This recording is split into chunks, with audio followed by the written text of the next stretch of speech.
Welcome to the final of 7 videos where I compare the multiplayer maps that made more than one appearance in the Killzone series. This time, it's the Southern Hills. This map appeared in the original Killzone, and they brought it back as DLC for Killzone 2 with some major revisions. They later took the original from Killzone 1 and gave it an HD upgrade, releasing it on the PS3. It was the same exact map as the original, just with modern graphics. Today I'll be comparing that HD version to the Killzone 2 version. All of the game footage is being captured from a PS3. Both versions of the map follow this basic layout with opposing base camps on each side and a multi-floor fortress in the middle. We'll start the journey on the southern tip beside the Bilgarsk base camp.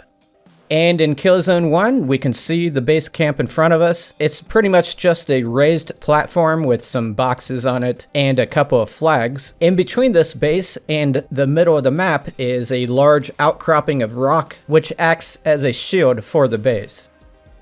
In Killzone 2, we're in the same spot, but the base is much bigger. You can see how it hugs that outcropping of rock in front of it, and the structure inside is just massive. This is the main place where the Bilgarsk spawn. The front exit of the base is a set of stairs, which pretty much takes you over that rock outcropping. Now out to the side of the base in Killzone 1, we have this fence that's kind of a protected area. Sometimes it'll have you spawn inside there.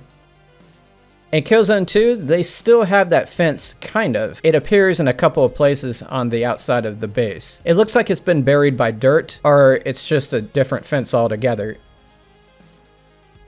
In Killzone 1, we're going to head out of the base area and to the other side of the outcropping.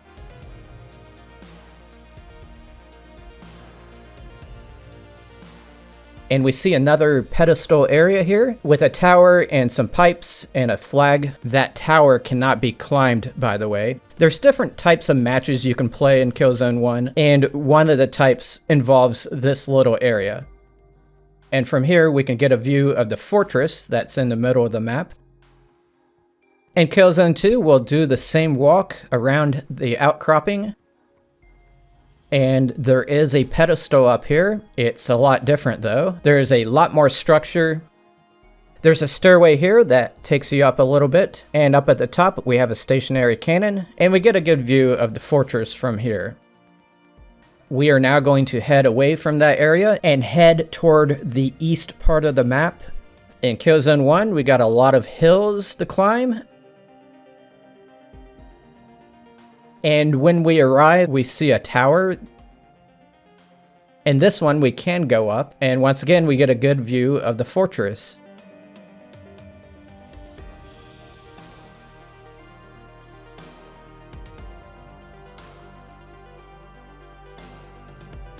And while I'm up here, I'm going to look at the sky and just show you there's not that much going on up there. But in the Killzone 2 version, there is a lot going on in the skies. We see ISA ships descending and they're being fired upon by, looks like, anti-aircraft cannons.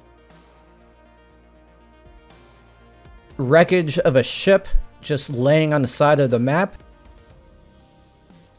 And if you look above it, there is an ISA ship hovering there that's a little bit closer than the other ones. This one does something special, and I'll show you what I mean in a little bit.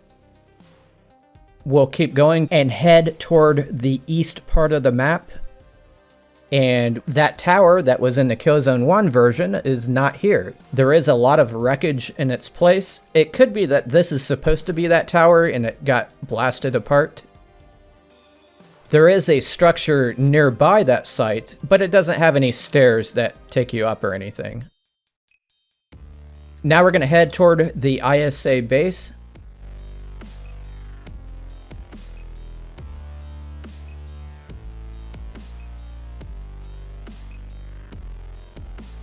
And it's pretty much a carbon copy of the Bilgarsk base. Once again, there is an outcropping of rock in front of it. We're going to take that same walk in Killzone 2 here, and we see a lot more structures all around us. And once again, the base is massive. It isn't a carbon copy of the Bilgarsk base, it's configured a little bit differently.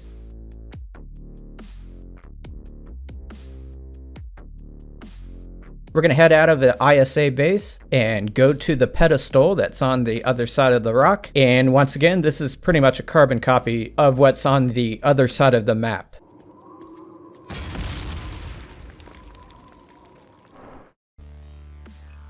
In Killzone 2, we have that same pedestal, and once again, there's a lot more structure all around it. The walkway is a lot bigger than it was on the other side. Now we're going to move to the west side of the map. And in Killzone 1, there is a bunker there with a lot of concrete. In Killzone 2, there is a much larger building there that looks like it was just made out of random pieces of things that were laying around. And it has a long staircase that takes you up pretty high.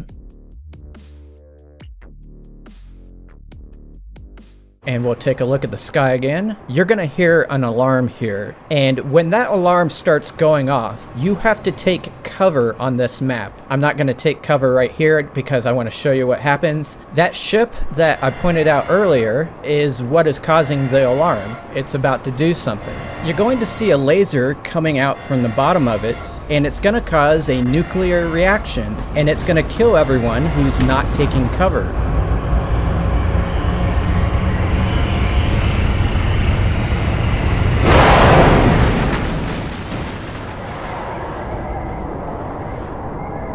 Here's an example of how to take cover when it goes off. You need to be standing inside a room, and even though you're safe, it's still pretty scary.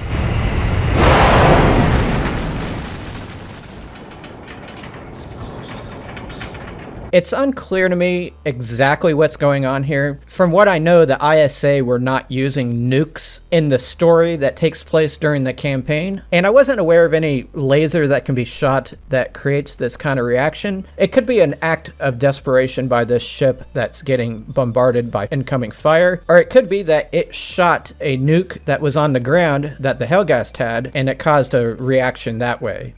But this happens about every 10 minutes or so. And when it does, after the initial shockwave, you can go about your business once again. But for the next minute or so, the air quality is just really bad.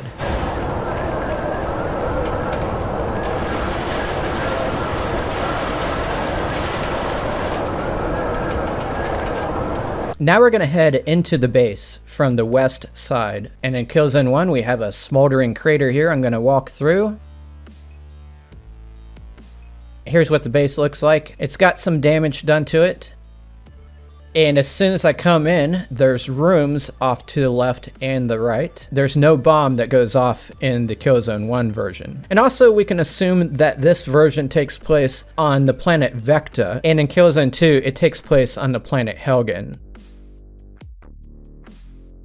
Now in Killzone 2, we're going to enter through that same side of the fortress. You can see that the outside of it looks a lot different. And once we step through that entrance and take a look to the right and the left, we don't see those same rooms. But they are here, they're just on the other side of the fortress, on the east side. So what they've done is they kind of flipped the orientation of the fortress between the two games. They've done this same thing on other maps, which I've covered in my other comparison videos.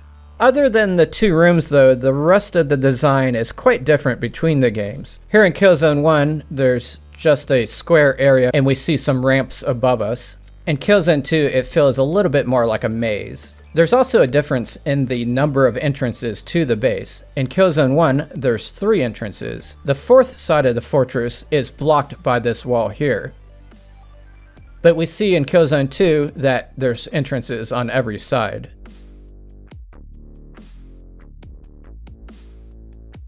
In Killzone 1, we're going to head up to the upper level.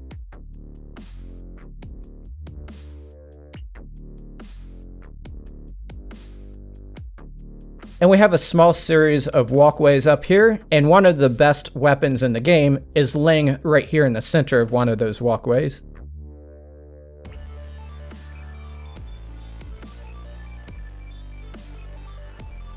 In Killzone 2, the walkways are a little bit wider. and you see some ladders that lead up to a third floor. And up here, you're pretty much walking on pipes and ledges and stuff like that. Okay, people, it's been a pleasure doing these 7 map comparison videos for you. If you liked this one, you'll probably like some of the other ones too. I'll put links in the description to all of them. In the future, I may do more things involving maps on this channel, so stay tuned. Have a great day, everybody.